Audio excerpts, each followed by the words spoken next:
मैं doctor Qamar Abbas Zaidi, NCERT class 11th subject biology का chapter excretory product and their elimination के main points को mark कर रहा हूँ। आप इन पॉइंट्स को याद कर लीजिएगा। एक्सक्रीशन एक वाइटल प्रोसेस है। एक्सक्रीशन प्रोटोजोन से लेकर मैमल तक सभी में होता है। प्रोटोजोन से लेके मैमल्स तक सभी में एक्सक्रीशन है। Removal of nitrogenous metabolic waste from the body is called excretion.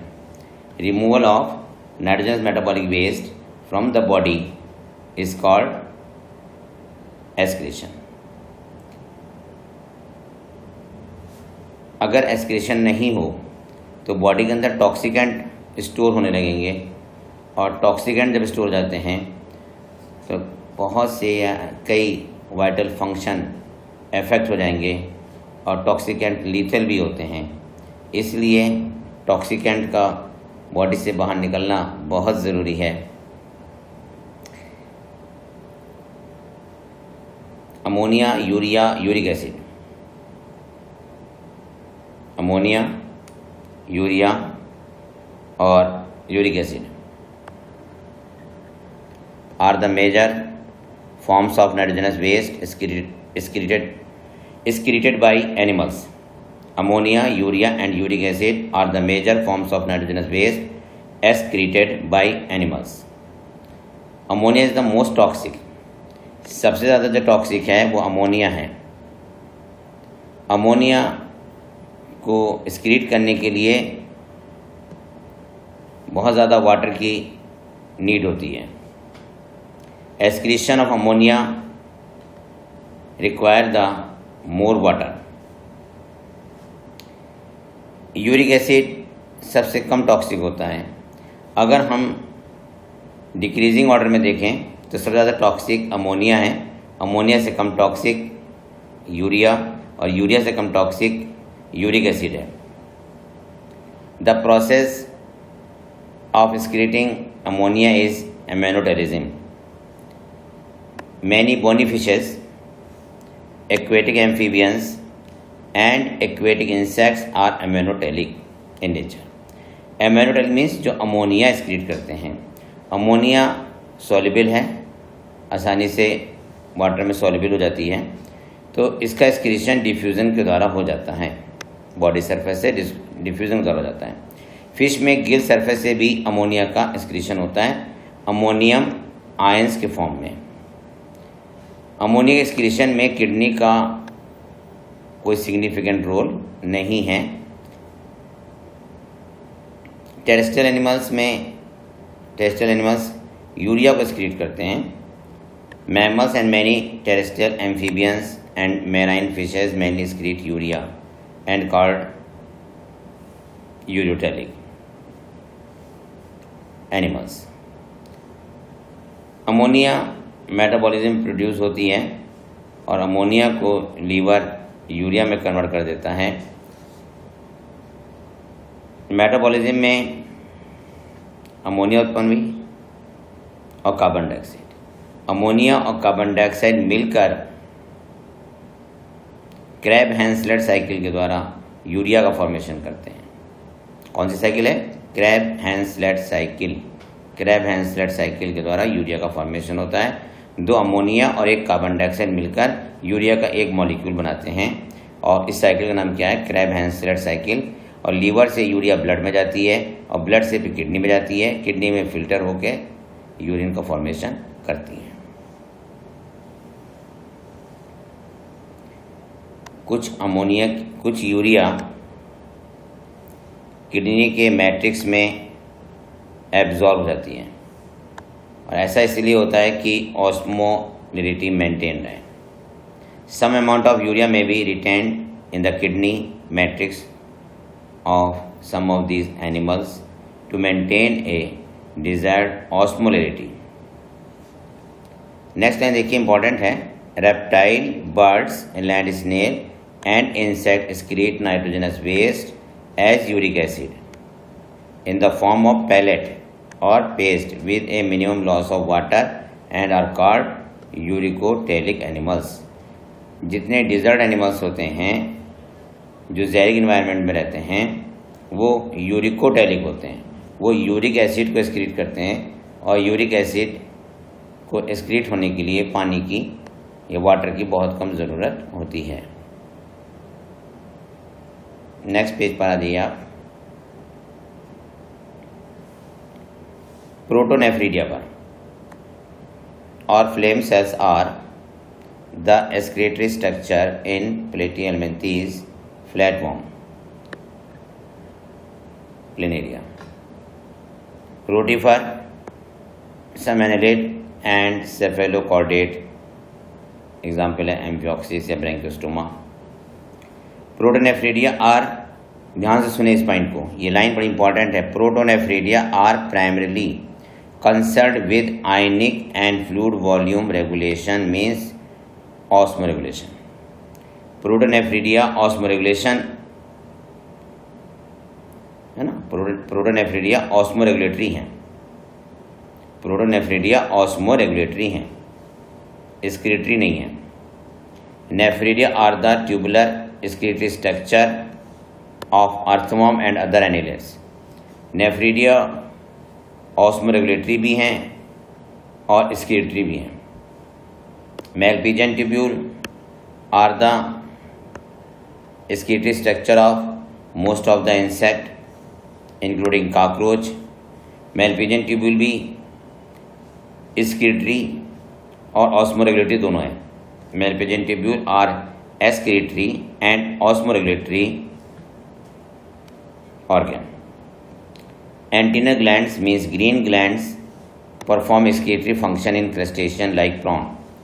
Antennal glands भी antennal glands को green glands कहते हैं, ये भी excretory और osmoregulatory है।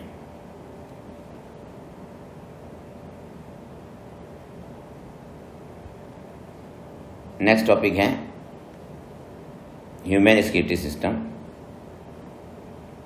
इसमें किडनी की पोजीशन को मार्क करना है। किडनी की पोजीशन T12 से L3 है।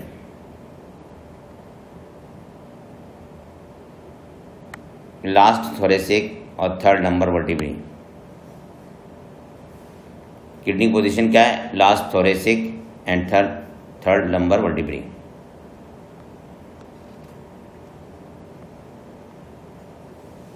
किडनी के आउटर पार्ट को हम कॉर्टेक्स कहते हैं, इनर पार्ट को मेडुला कहते हैं। मेडुला को कॉनिकल मास मतलब मेडुलरी पिरामिड में डिवाइड किया गया है।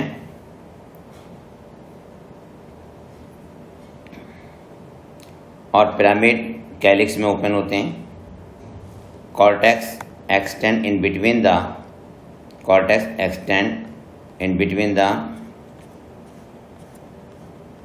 medullary pyramid,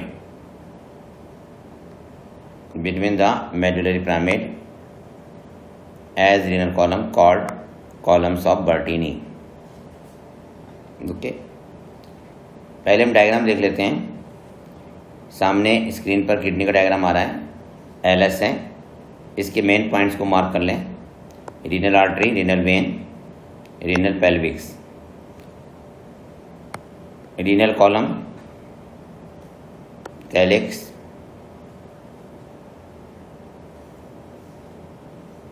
and renal capsule. Next देखिए आप स्क्रीन पर ह्यूमन यूरिनरी सिस्टम का डायग्राम है। इसमें मार्क करें adrenal gland, renal artery, renal vein, dorsal, aorta, cortex और पेल्विस और inferior vena porn. Next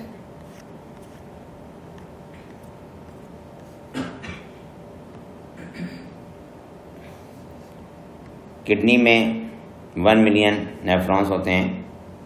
nephron structural और फंक्शनल यूनिट हैं। नेफ्रॉन में 2 पार्ट्स होते हैं। नेफ्रॉन में 2 पार्ट्स हैं। पहला पार्ट है ग्लोमेरुलस और दूसरा पार्ट है renal tubule. Glomerulus is a tuft of capillaries formed by the afferent arteriole, a fine branch of renal artery. Blood from the glomerulus is carried away by an efferent arteriole. Efferent arteriole. Bowman capsule में glomerular capillaries होती है और glomerular capillaries से ही ultrafiltration होता है। Renal tubule begins with a double walled cup like structure called Bowman's capsule. Bowman capsule और glomerulus है ना, ग्लोमेरुलस और बॉमन कैप्सूल दोनों को मेलपिजियन बॉडी कहते हैं या रीनल कार्पेसल्स कहते हैं। Bowman capsule open into the PCT. Bowman capsule किस में खुलता है? पीसीटी में खुलता है, प्रॉक्सिमल कॉन्वोल्यूटेड ट्यूब्यूल में खुलता है।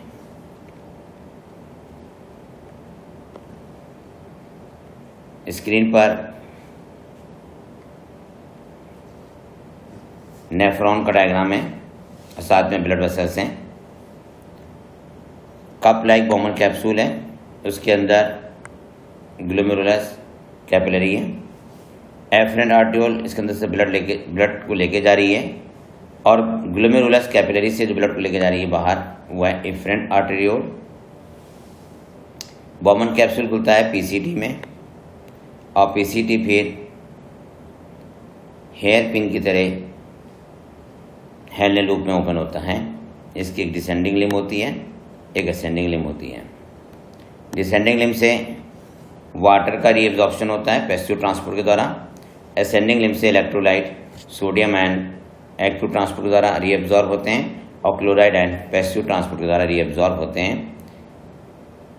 इसके चारों ओर देखिए ब्लड कैपिलरी का नेटवर्क है, इसे हम वासा रेक्टा कहते हैं। वासा रेक्टा कॉर्टिकल नेफ्रॉन में रेड्यूस या एब्सेंट होते हैं, जस्टा मेडुलरी नेफ्रॉन में वासा रेक्टा मिलते हैं और वासा रेक्टा काउंटर करंट मैकेनिज्म में पार्टिसिपेट करते हैं। नेक्स्ट पेज पर आ जाइए आप।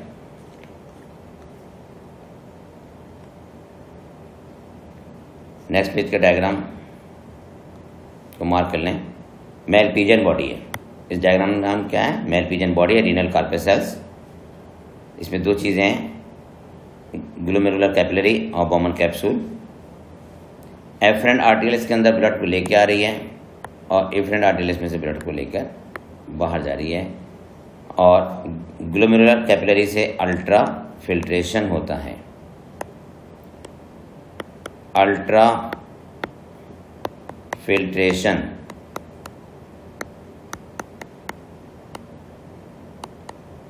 ठीक है, अल्ट्रा फिल्ट्रेशन होता है।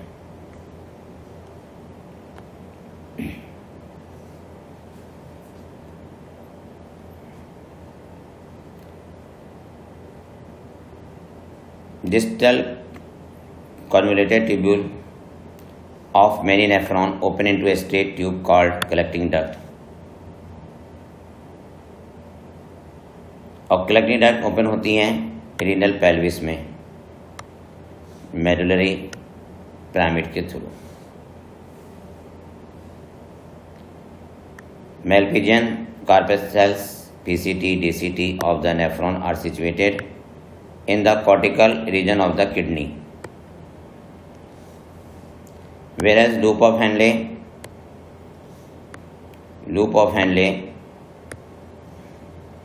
dips into the medulla.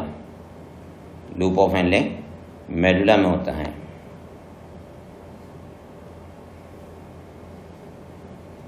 Cortical nephron के हेनले लूप छोटे होते हैं और जस्टा मेडुलरी नेफ्रॉन के हेनरी लूप बड़े होते हैं।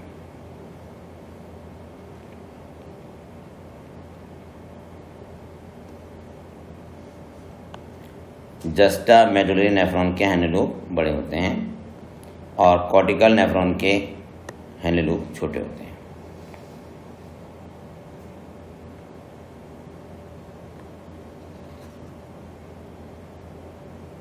नेक्स्ट पैराग्राफ में आ जाइए आप, ये इंपॉर्टेंट पैराग्राफ है। ए minute vessels of the network runs parallel to the minute vessels of this network run parallel to the Henle loop, forming a U-shaped vasa recta. Vasa recta is absent or highly reduced in cortical nephron. Henle loop के चारों तरफ blood capillary network होता है और उस blood capillary network को हम वासा रेक्टा कहते हैं। नेक्स्ट टॉपिक है urine formation. Urine formation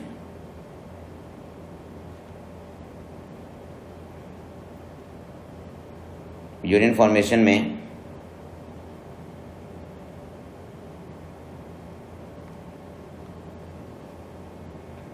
first steps हैं ग्लोमेरुलर फिल्ट्रेशन,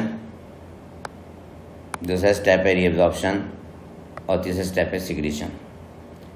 यूरिन फॉर्मेशन में 3 step, glomerular filtration, reabsorption and secretion. ठीक है।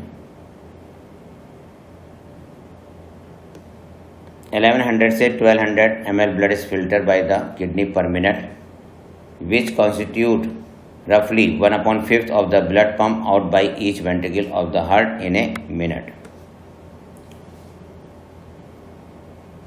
नेक्स्ट लाइन देखिए, जरा इंपॉर्टेंट है कि अल्ट्रा फिल्ट्रेशन या ग्लोमेरुलर फिल्ट्रेशन में 3 लेयर इन्वॉल्व हैं।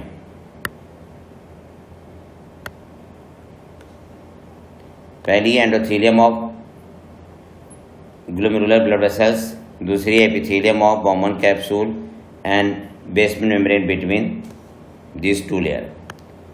ये पॉइंट बहुत इंपॉर्टेंट है, इसको मार्क कर लीजिए। Epithelial cells of Bowman capsule called podocytes are arranged in a intricate manner so as to leave some minute space called filtration slit or slit pore, और इन्हीं पोर से अल्ट्राफिल्ट्रेशन होता है। अल्ट्राफिल्ट्रेशन में सब कुछ फिल्टर हो जाता है, लेकिन ब्लड कार्पेसल्स और प्रोटीन फिल्टर नहीं होती हैं।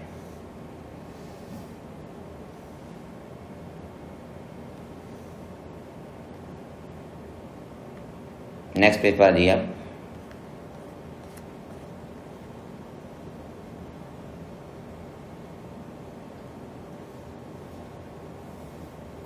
The amount of filtrate formed by the kidney per minute is called glomerular filtration rate. Glomerular filtration rate 125 ml per minute या 180 लीटर पर डे होता है।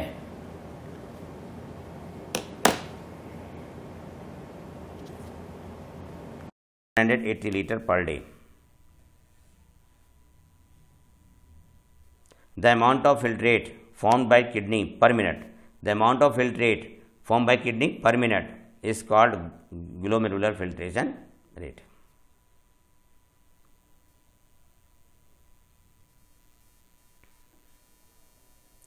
Justa glomerular apparatus is a special sensitive region formed by a cellular modification in the distal convoluted tubule and afferent arteriole at the location of their contact. जब glomerular filtration rate कम हो जाता है तब ये juxta glomerular sales को activate करता है और उनसे रेनिन हार्मोन निकलता है, और रेनिन हार्मोन जो है ना, ग्लोमेरुलर ब्लड फ्लो को स्टिमुलेट करता है, which can stimulate the glomerular blood flow. ठीक है, जिससे ग्लोमेरुलर फिल्ट्रेशन रेट फिर से नॉर्मल हो जाता है। देखिए जब GFR कम हो जाता है तब GFR जस्टा ग्लोमेरुलर सेल्स को स्टिमुलेट करता है, उसमें से रेनिन हार्मोन निकलता है जो कि ग्लोमेरुलर ब्लड कैपिलरी को कॉन्ट्रैक्ट करता है और उसके ब्लड फ्लो को बढ़ाता है, जिससे ब्लड प्रेशर बढ़ जाता है और GFR फिर से नॉर्मल हो जाता है। तो renin hormone normal glomerular filtration rate के लिए एसेंशियल है, याद रखिएगा। और रेनिन सिक्रीट कहाँ से हो रहा है? JG सेल से। रेनिन की स्पेलिंग क्या है? RENIN, और RENNIN वो मिल्क प्रोटीन को डाइजेस्ट करता है ना, ये रेनिन है, RENIN। नेक्स्ट, जितना भी अल्ट्रा फिल्ट्रेशन होता है 99% अल्ट्रा फिल्ट्रेट रीअब्जॉर्ब हो जाता है।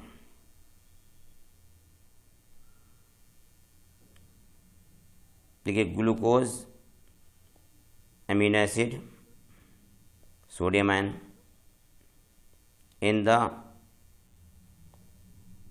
filtrate are reabsorbed actively, whereas nitrogenous waste are absorbed by passive transport.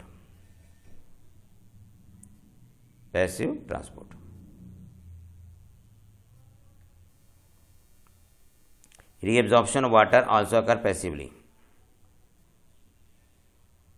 During urine formation, the tubular cells secrete substance like hydrogen ion, potassium ion and ammonia into the filtrate. Tubular secretion is also important step in urine formation as it helps in maintenance of ionic and acid balance of the body fluid. तो tubular secretion क्या करता है? Maintain करता है ionic and acidic base balance को, body fluid के acid base balance को ये मेंटेन करता है।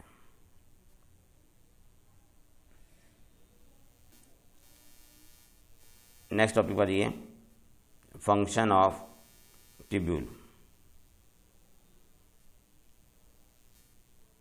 Function of tubule.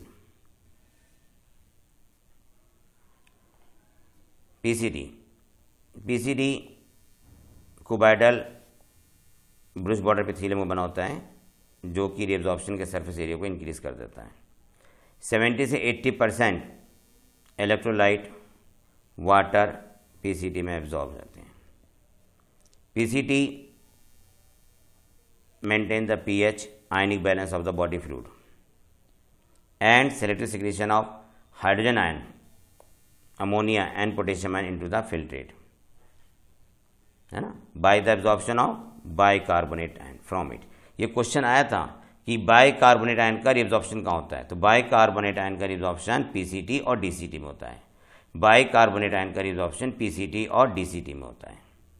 PTC also maintain the pH, PTC also maintain the ionic balance, ठीक है। PCT maintain the ionic balance bye selective secretion of hydrogen ion, ammonia and potassium ion into filtrate. याद हो गया ना कि bicarbonate ion PCT और DCT में absorb होते हैं। बाइकार्बोनेट आयन कहाँ एब्जॉर्ब होते हैं? पीसीटी और डीसीटी में एब्जॉर्ब हो जाते हैं, ठीक है। Henle loop, reabsorption is minimum ascending limb में। असेंडिंग लिम्ब है ना, उसमें sodium ion, chloride ion, NaCl absorb होते हैं। डिसेंडिंग लिम्ब इलेक्ट्रोलाइट के लिए इम्परमेबल होती है। Descending limb of loop of Henle is permeable to water, descending limb, but almost impermeable to electrolytes. Descending limb of loop of Henle is permeable to water, but almost impermeable to electrolytes. देखिए जो descending limb है ना, water के लिए permeable है, electrolyte के लिए permeable नहीं है, इम्परमेबल है। और जो असेंडिंग लिम्ब है वो वाटर के लिए इम्परमेबल है ना, लेकिन इलेक्ट्रोलाइट के लिए क्या है? परमेबल है। इलेक्ट्रोलाइट का एब्जॉर्प्शन एक्टिवली या पैसिवली होता है। सोडियम आयन एक्टिवली एब्जॉर्ब होते हैं, क्लोराइड आयन पैसिवली एब्जॉर्ब होते हैं, ठीक है।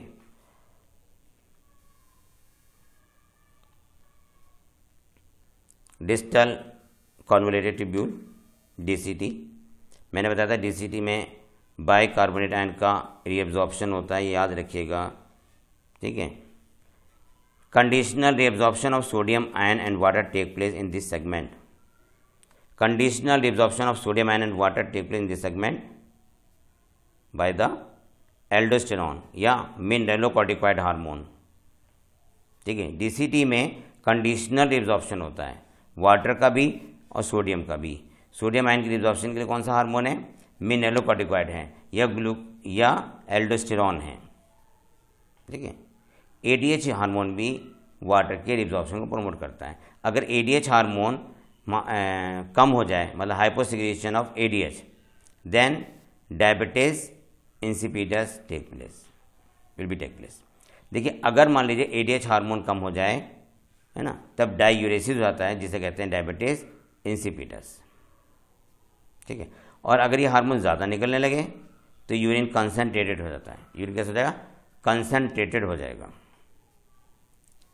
DCT also capable of reabsorption of bicarbonate ion and selective secretion of hydrogen ion and potassium ion and ammonia to maintain the pH, ठीक है, to maintain the pH and sodium potassium balance in blood, to maintain the pH। यहाँ से मिलाइए आप, conditional reabsorption of sodium ion and water take place in the segment। DCT is also capable of reabsorption of bicarbonate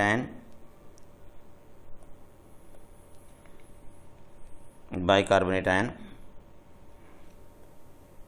and selective secretion of hydrogen and potassium ion and ammonia to maintain the pH and sodium potassium balance in body।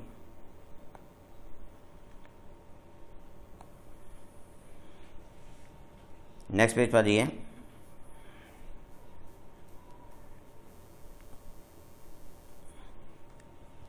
आपके screen पर diagram आ रहा है। Diagram में PCT है, handle पर DCT है। PCT में mark कीजिए, एक तो न्यूट्रिएंट एब्जॉर्बर PCT से, बाइकार्बोनेट आयन और NaCl एब्जॉर्बर है, बाइकार्बोनेट आयन और NaCl। हैंडल लूप से वाटर है और असेंडिंग लूप से NaCl एब्जॉर्ब हो रहा है। देखिए, थिक सेगमेंट और असेंडिंग लूप को मार्क कर लीजिएगा। DCT में क्या होता है? NaCl water bicarbonate ion reabsorb होते हैं। हाइड्रोजन आयन पोटेशियम आयन इसमें डिफ्यूज होते हैं जी। कलेक्टिंग डक्ट से भी कुछ वाटर एब्जॉर्ब हो जाता है और कलेक्टिंग डक्ट से यूरिया भी कुछ एब्जॉर्ब हो जाती है। कलेक्टिंग डक्ट से यूरिया भी एब्जॉर्ब होती है, वाटर भी एब्जॉर्ब होता है। नेक्स्ट,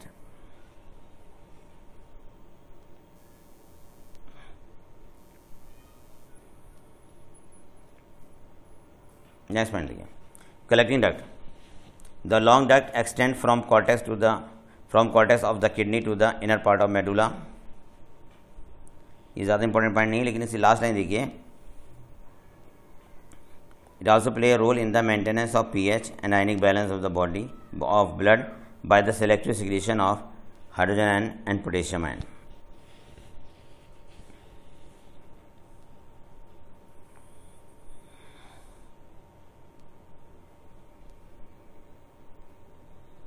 नेक्स्ट चैप्टर पर आते हैं। यस, नेक्स्ट चैप्टर पर आइए आप। नेक्स्ट चैप्टर पर देखिए, सी इंपॉर्टेंट, इनको मार्क करूंगा मैं। नेक्स्ट चैप्टर पर काउंटर करंट मैकेनिज्म है। काउंटर करंट मैकेनिज्म मैंने बताया था, वासा रेक्टा होता है दोनों लिम्स के बीच में। तो काउंटर करंट मैकेनिज्म देखिए,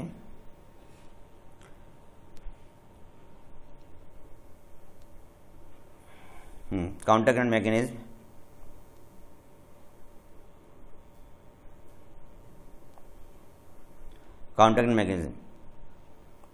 help in maintaining and increasing osmolarity towards the inner medullary। interstitium from 300 m osmol per liter in the cortex to about 1200 m osmol minus liter per liter, 1200 m osmol per liter. This gradient is mainly caused by NaCl and urea.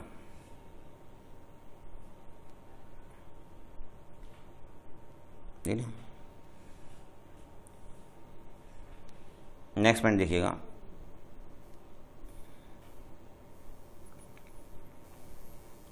आपकी screen पर diagram आ रहा है। ये diagram है counter current mechanism का।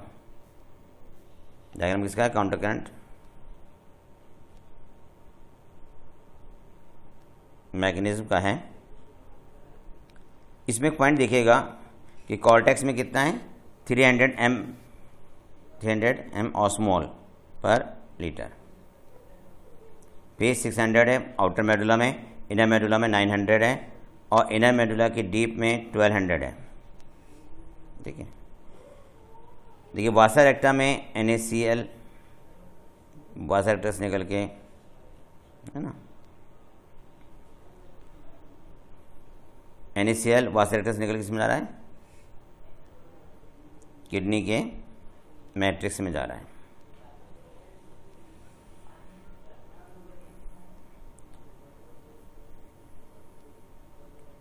Nephron में देखिए इन्होंने बॉमन कैप्सूल को शो किया है, ग्लोमेरुलस कैप्सूल को शो किया है।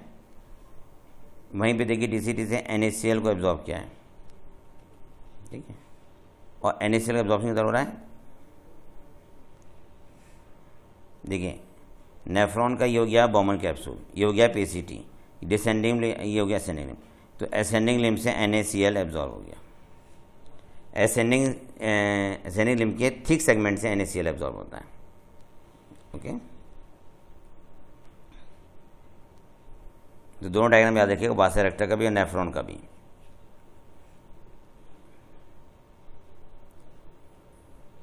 वासा रेक्टा द्वारा हैनल लूप में ऑस्मोलरिटी मेंटेन रहती है।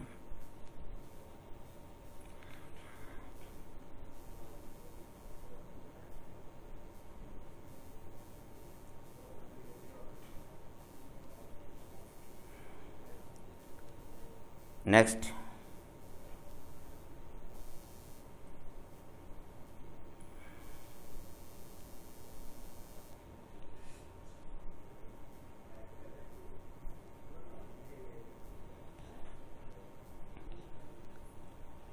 इसमें एक चीज़ मार्क कर लीजिए, NaCl transported by ascending limb of Henle loop which is exchange with the descending limb of vasa recta. ये मार्क कर लीजिए, NaCl is transported by the ascending limb of Henle loop which is exchange with descending limb of vasa recta. मतलब NaCl transported by ascending limb of Henle loop which is exchange with descending limb of vasa recta. NaCl is return to the interstitium by the ascending portion of vasa recta. इसको याद रखिएगा, NaCl is return to the interstitium by the ascending portion of vasa recta. A small amount of urea enters the thin segment of ascending limb of Henle loop, which is transported back to the interstitium by the connecting tubule. Henle loop और वासा रेक्टा के arrangement को counter current mechanism कहते हैं। This mechanism maintain a concentration gradient.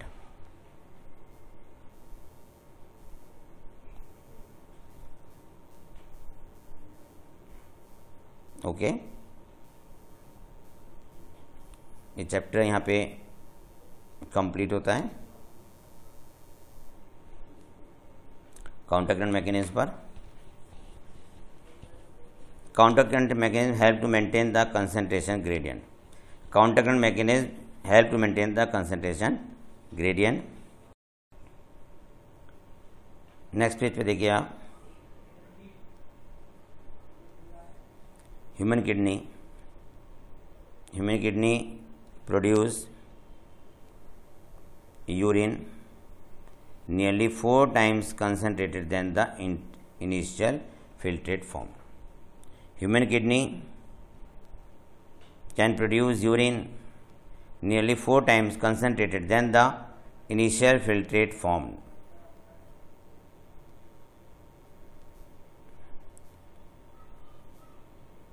Next paragraph में देखें, regulation of kidney function. Function of kidney is regulated by the hormonal feedback mechanism involving the hypothalamus or JGA to certain extent the heart. देखिए, function of kidney is regulated by hypothalamus, justa, glomerulus, arteriole and heart. Osmoreceptor in the body are activated by change the blood volume.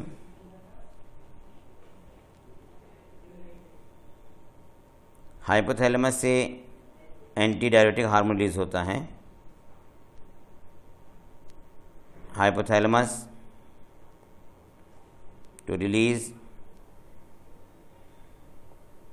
antidiuretic hormone or vasopressin from the neurohypophysis. ADH facilitates water reabsorption from the DCT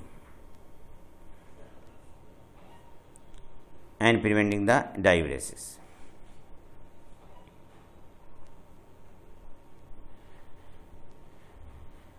next topic देखिए आप,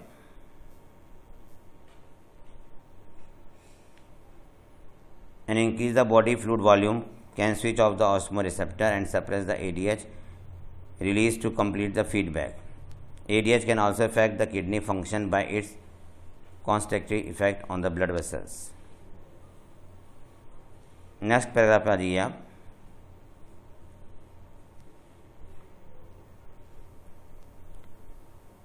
JGA play complex regulatory role. A fall in glomerular blood flow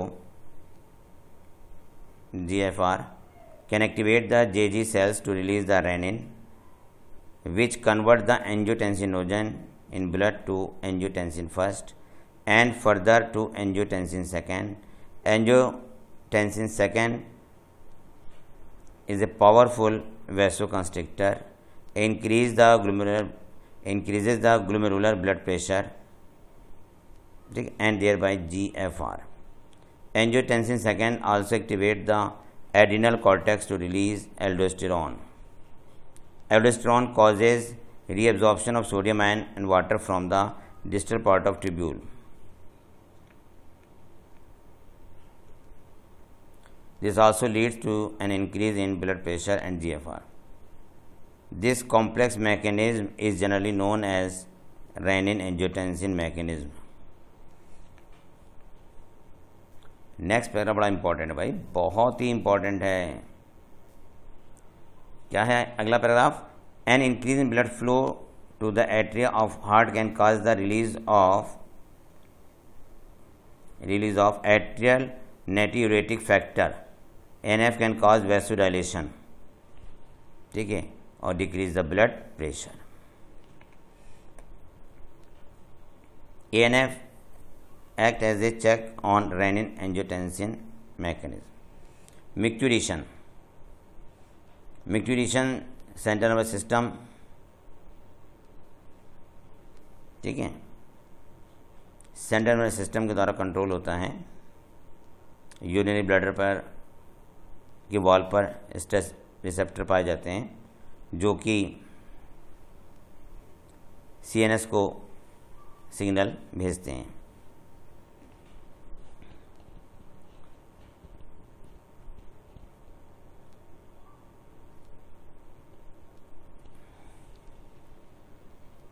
next page पर आ जाइए आप.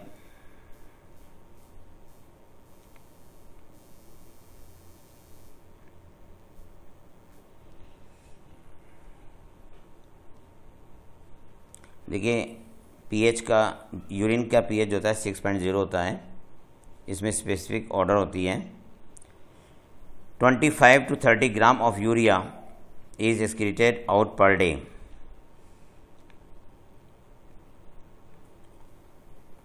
Presence of glucose, glycosuria, presence of ketone body, ketonuria in urine are indicative of diabetes mellitus. Diabetes mellitus. Next point देखिए, role of other organs in excretion.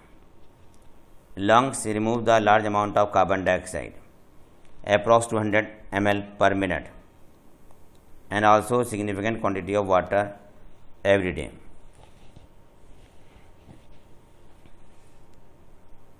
Liver is the largest gland in our body, secrete bile containing segments like bilirubin, biliverdin. Cholesterol, degraded steroid hormone, vitamin and drugs.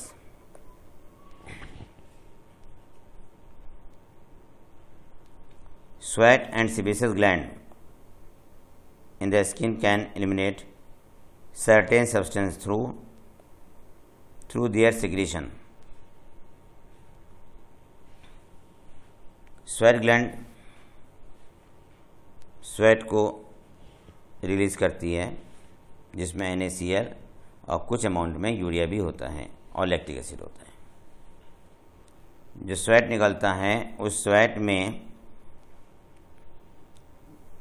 कुछ amount में NaCl, कुछ amount में urea और lactic acid होता है।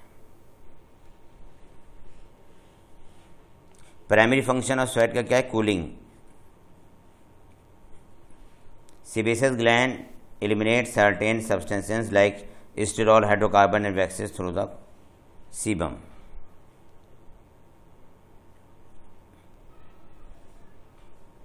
A small amount of nitrogenous waste could be eliminated through saliva. The kidney के disorder तो देखिए क्या क्या है। किडनी के disorder, mall functioning of kidney. अगर ब्लड में यूरिया बढ़ रहा है तो उसे हम कहते हैं यूरेमिया। यूरेमिया किडनी के लिए भी हार्मफुल होता है। ऐसे पेशेंट की हम करते हैं हीमोडायलिसिस करते हैं। अगर यूरिया बढ़ रहा है ब्लड में तो हीमोडायलिसिस करते हैं।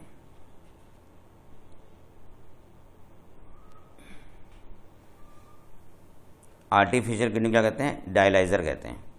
आर्टिफिशियल किडनी क्या कहते हैं? डायलाइजर कहते हैं।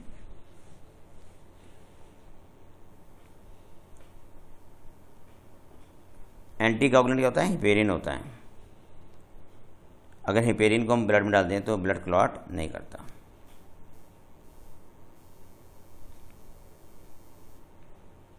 नेक्स्ट देखिए,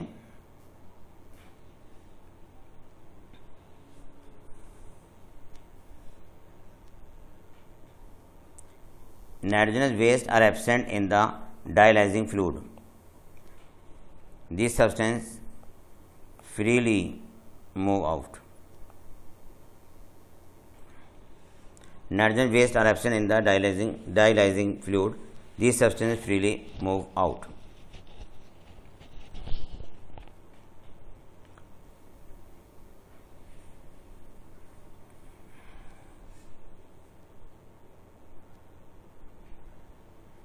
नेक्स्ट पॉइंट है, नेक्स्ट पैराग्राफ देखिए, किडनी ट्रांसप्लांटेशन।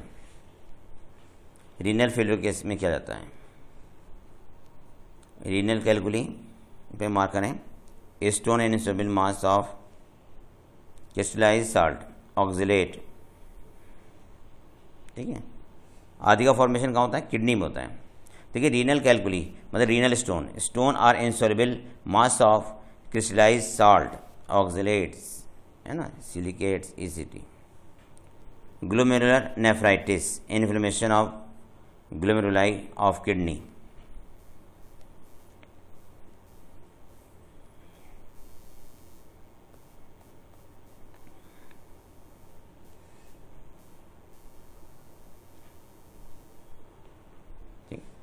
ग्लोमेरुलर नेफ्राइटिस क्या है? Inflammation of glomeruli of kidney.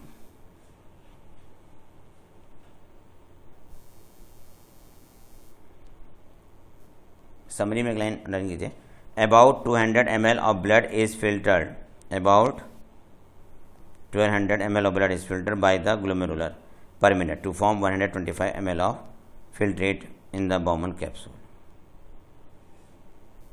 In the Bowman capsule,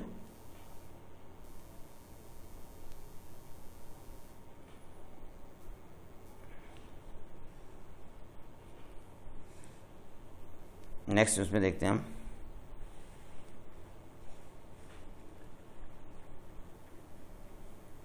PCT is the major site of reabsorption and selective secretion.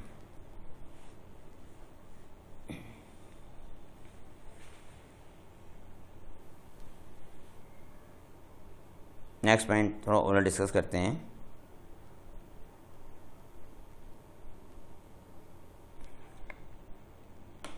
अगर मान लीजिए जो एंटी डायरेटिक हार्मोन है वो अगर कम निकलने लगे तब डिजीज़ हो जाएगी इंसिपिडस,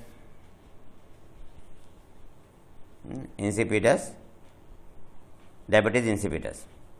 अगर एंटी डायरेटिक हार्मोन कम निकलने लगे तो डिजीज़ होगी diabetes insipidus. Anti diuretic hormone या वैसोप्रेसिन का सिक्रेशन लो हो जाए तब डिजीज़ होती है डायबिटीज इंसिपिडस।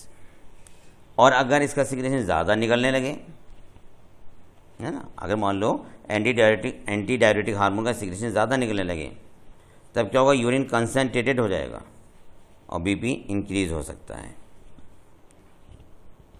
Thank you. ये चैप्टर यहाँ पे कंप्लीट होता है। आप मेरी इस मेहनत को लाइक भी कीजिएगा, मेरे चैनल को सब्सक्राइब भी कीजिएगा, और मेरी प्रे है कि मैं ये प्रार्थना करता हूँ कि सभी स्टूडेंट्स का selection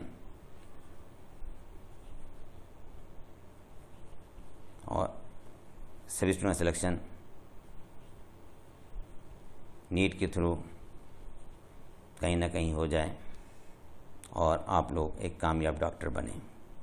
thank you, wish you all the best.